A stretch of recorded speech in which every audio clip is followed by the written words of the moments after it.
Hello, I'm Alma Schneider. I'm a licensed clinical social worker and the proud mother of 4 children, one of whom has Prader-Willi syndrome. And I am Iris Miller. I'm a certified rehabilitation counselor and the proud mother of 2 children, one of whom has quadriplegic cerebral palsy and is nonverbal. In this podcast, we discuss the uncensored truth about raising children with disabilities. Prepare to laugh, cry, and hopefully learn something new. This is 2 Moms, No Fluff.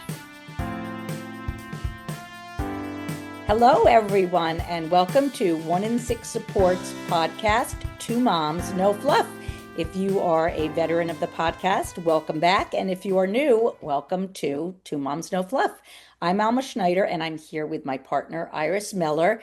And Iris, do you want to tell us all who our wonderfully exciting guest is today that a lot of people are going to be very happy about? Yes, Alma, thank you so much. I'm so happy to be here with you again. And today, especially because we have Mary Shehan as our guest speaker on this podcast episode. And I just had the pleasure of taking a wonderful, fascinating course with Mary. And this is the reason that she's here. I'll let Mary introduce herself, and Mary can tell us what we're going to talk about today. Hi, Mary. Hi, everyone. So Iris and I discussed talking about sexuality as it pertains to people with intellectual and developmental disabilities. So I am Mary Shehan, and I'm the Community Inclusion Coordinator for the Michigan Developmental Disabilities Council, and I'm the lead staff for the Council's Sexuality Education Initiative. And Iris just told you a little bit about some of the things that we do, and I'm sure we'll talk more about that during the podcast.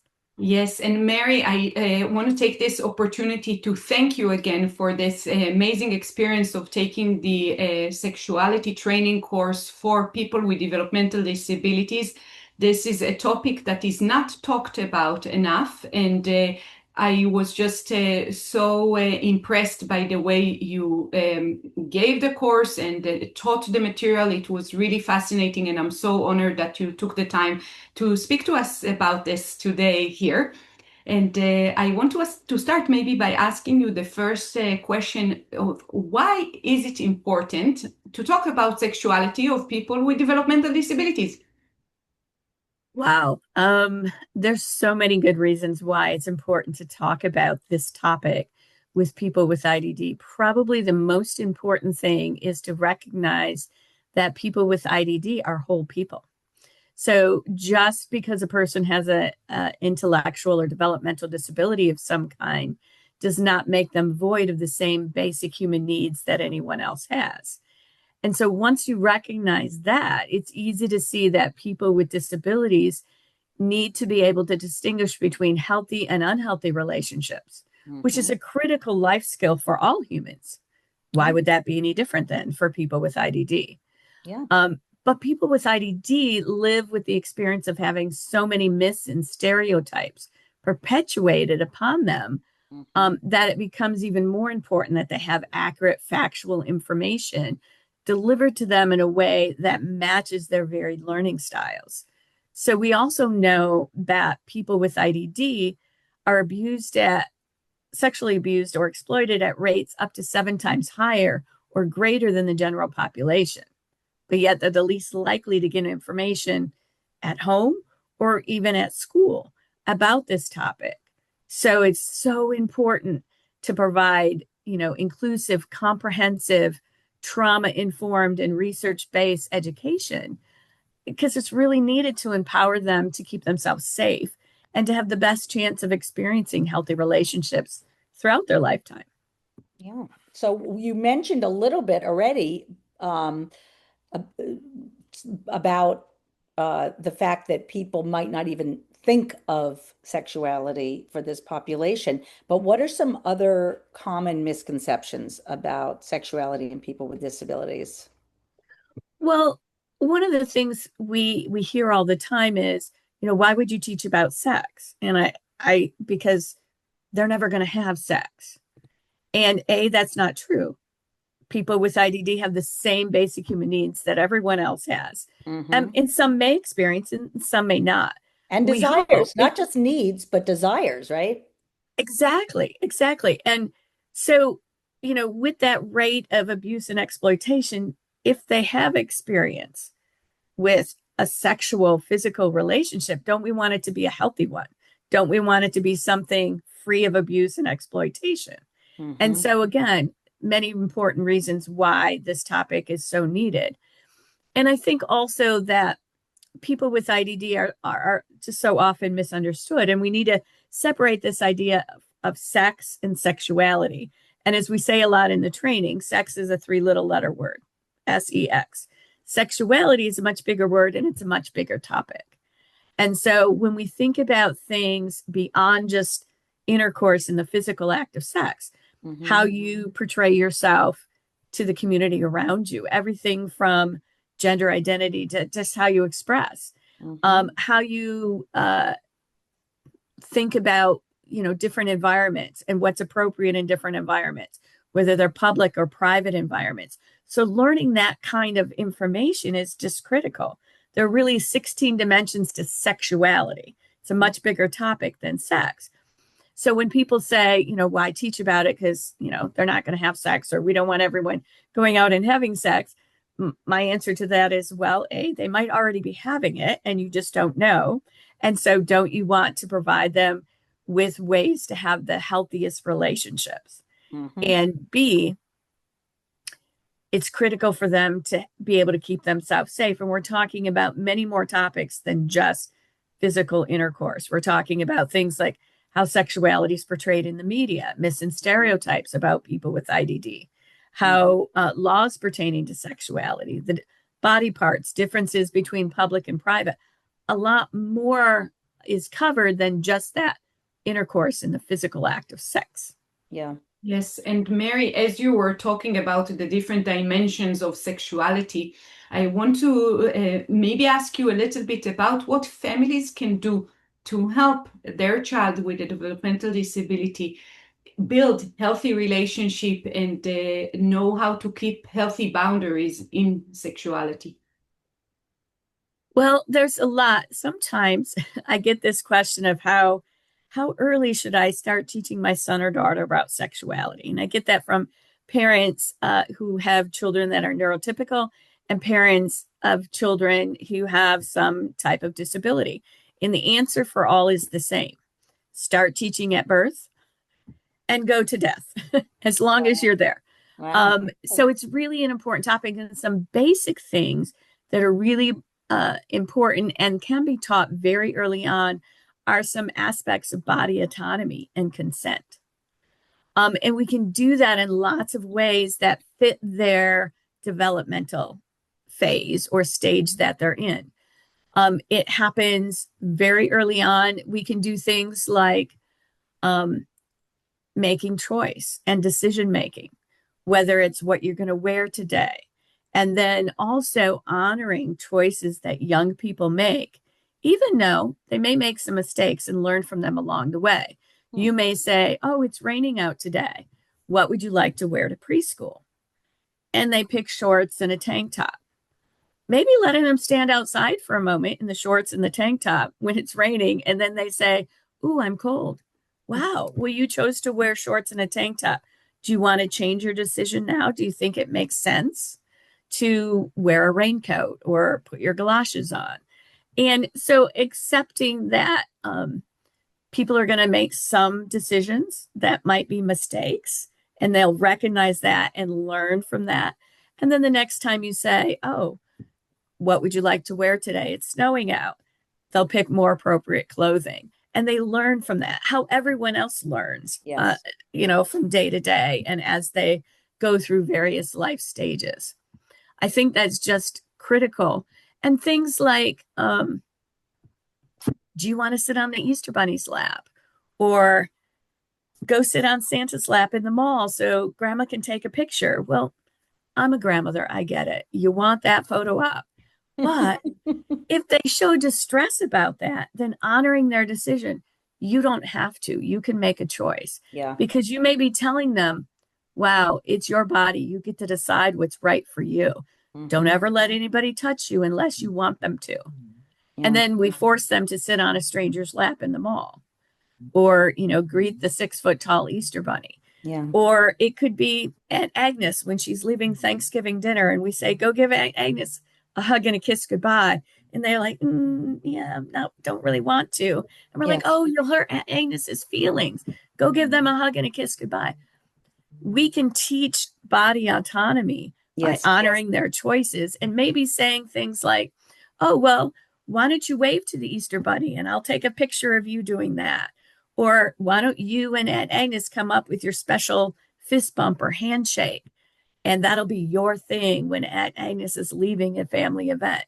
And so there's lots of ways to start setting up those boundaries for people and helping them to become self advocates and sexual self advocates at very early ages.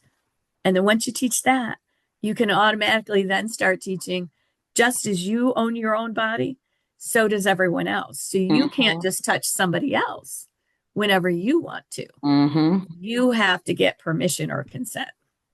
Now, this seems so obvious and but we don't do it. So many people don't do it. And it's because it's so ingrained in us that we're supposed to give someone a hug or we're supposed to. So we really have to, step back and shift gears when there are other issues. And honestly, that goes for any child, not a child with a disability. You don't have to hug them if you don't want to. You don't have to do this. So I love that piece. I have a question about how do you balance safety with privacy with children, because this is, and as children grow up, because this is a big issue. And it was actually on The Pit the other day that I watched. I know that The Pit is a very popular show right now about a hospital, but there was an episode where there was an autistic sister of one of the doctors, and she wanted to know why her sister had a UTI. They didn't even think that she had a UTI because of sex, but that's why she had a UTI, and it was consensual sex. So she didn't want to tell her sister she was having sex. So it really brought up this great conversation of how do we respect someone's privacy but keep them safe. So I was wondering if you had any suggestions about that kind of a scenario. Well, I think we kind of look at this issue, as you said, kind of the same way we do, and we look at education about safety for all youth, whether they have a disability or not. We teach the tools to identify healthy and unhealthy relationships early on. And we keep teaching in age-appropriate ways using developmentally appropriate methodologies throughout their lifetime. So then when they express questions about their sexuality, we answer with facts and we encourage them to make their own choices to the extent possible. So we honor those choices whenever possible. Do you let them walk in front of the Mack truck? No, you don't. But to the extent possible, we honor their choices. Okay, you're wearing shorts and a tank top. Now you're going to get a little cold. And now you've changed your mind, and I'll help you to change the mind. Because let's face it, all people change their mind from time to time. And we learn from things like that we make mistakes on the first time. And so really just honoring their choices and reinforcing safe decision making on their part all along their life is critical. And we do this with all types of relationships early on, stranger relationships, friendships, and every type of relationship, colleague, coworker relationships. So many people with IDD haven't learned these concepts about how to stay safe on the job.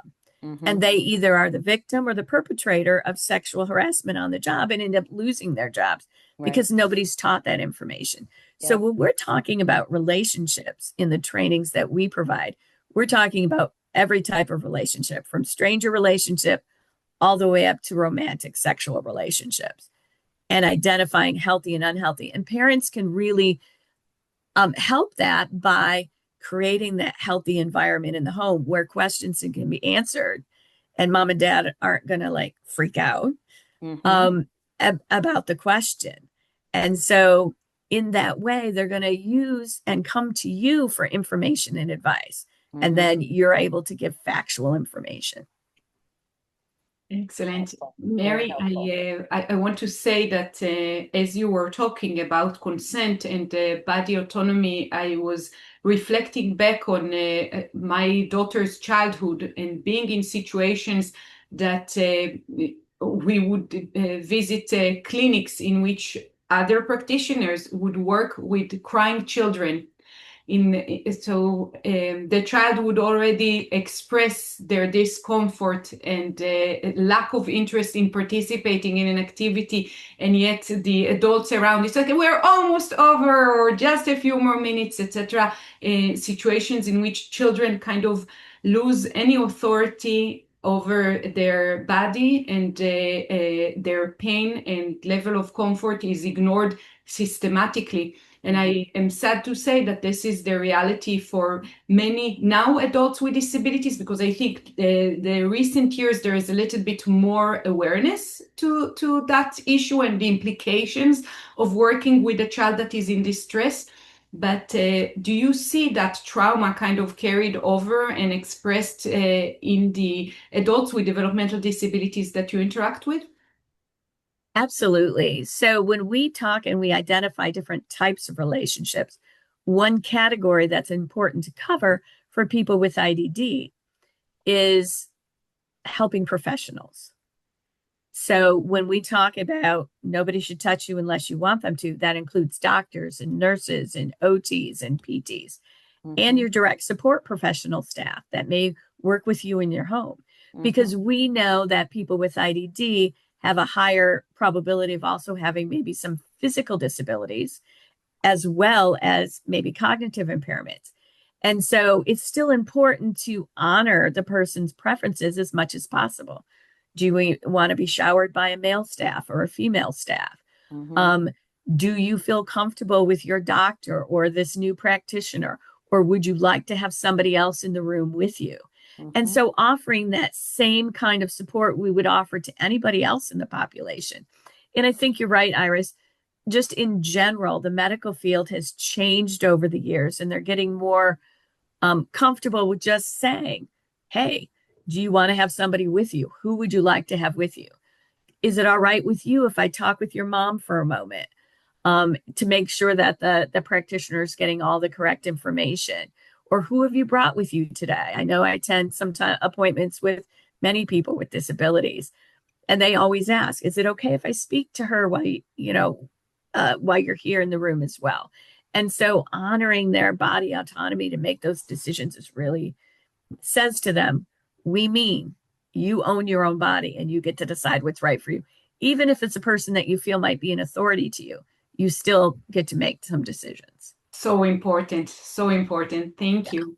Yeah, I want to actually piggyback on that with the idea of teaching hospitals, where oftentimes practitioners bring in a med student that they want to watch, and they don't ask the child and they don't ask the parent. And that goes along the same lines. It's really important to ask the family members, is it okay that we have a student here to watch us? Because so often we hear that people just bring in other people, and we're talking about very personal things, doing a physical exam. And I just wanted to point that out because that's happened to us numerous times. And I have said to the doctor, who is this person? They don't even mention that there's another person in the room. Can you introduce me? And I'm just wondering why you're here. I put them on the spot because it's important to acknowledge that there's a stranger in the room who's never been there before. And it just becomes par for the course for a lot of doctors who are not as sensitized to that. So I just wanted to mention that because that Yeah, goes and I along the think same lines. I've experienced the same kind of thing, but I feel like in the medical appointments that I go to, there's some change in that as well, where people are saying, hey, they walk in maybe with another person, or as they walk in, I can see 3 people standing outside the door, and they're saying, we have some students. Would you be okay with them being here? And so really only in the last couple of years have I kind of seen that sort of changing. And I've also seen more practitioners say when a person with IDD brings somebody else into the room with them, they're talking to the person with IDD And only when they have permission, is it all right if I ask your mom about this? Or is it okay if I ask your sister about that? Yes. And Yes. getting their permission. I think those things are really important.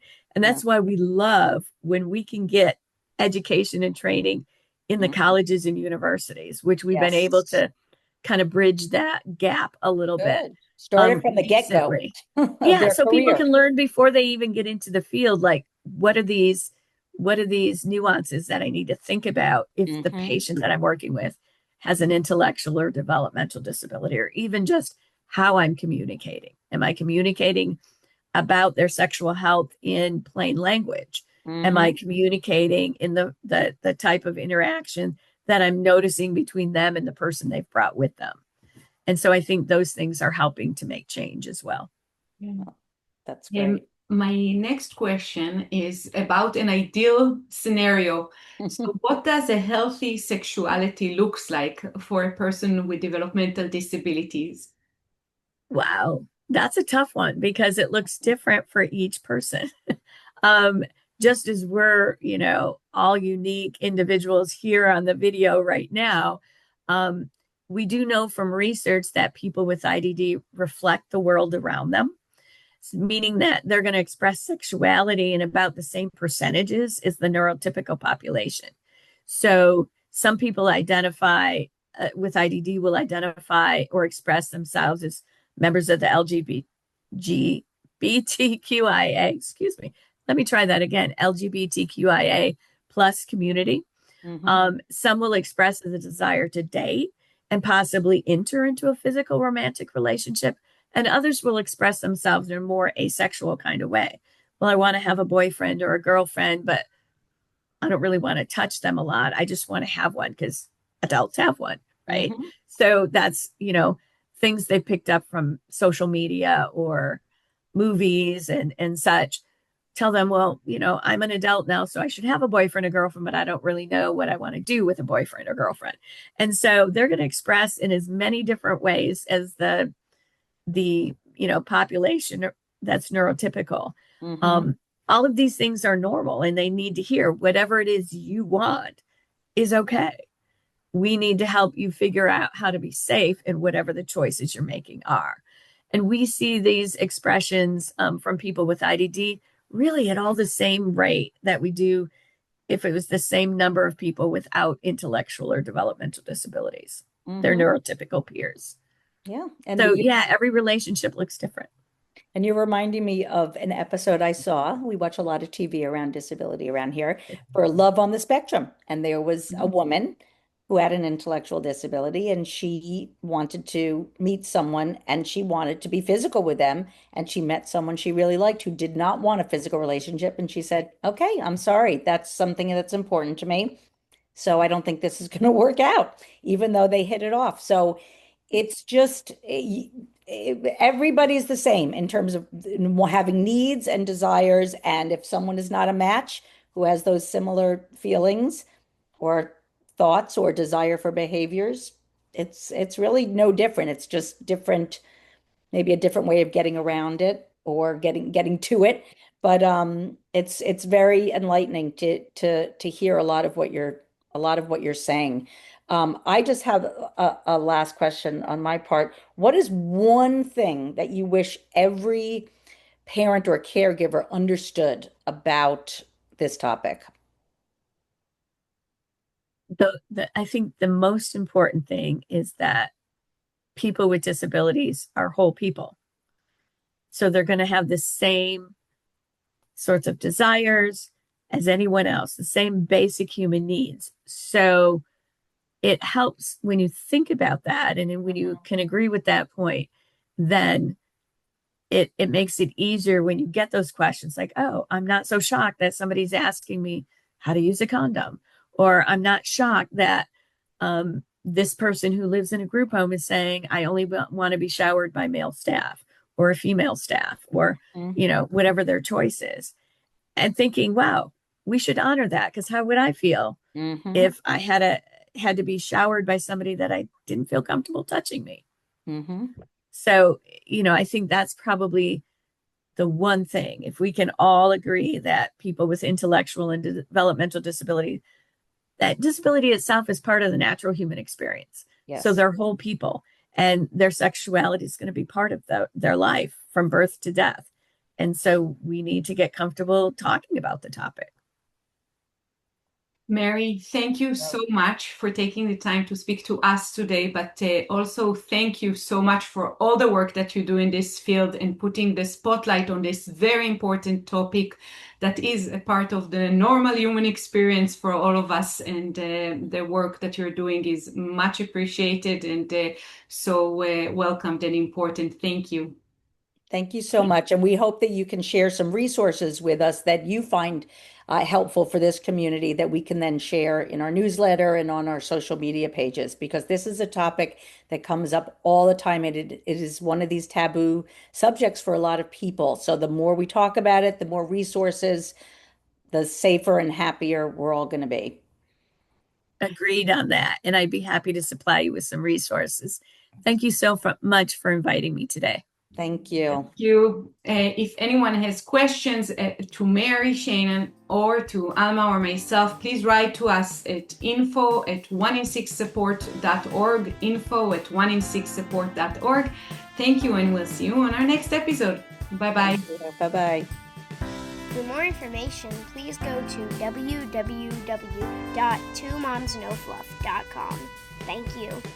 If you like this podcast, please subscribe and give it a 5-star rating so more people can hear it. Thank you.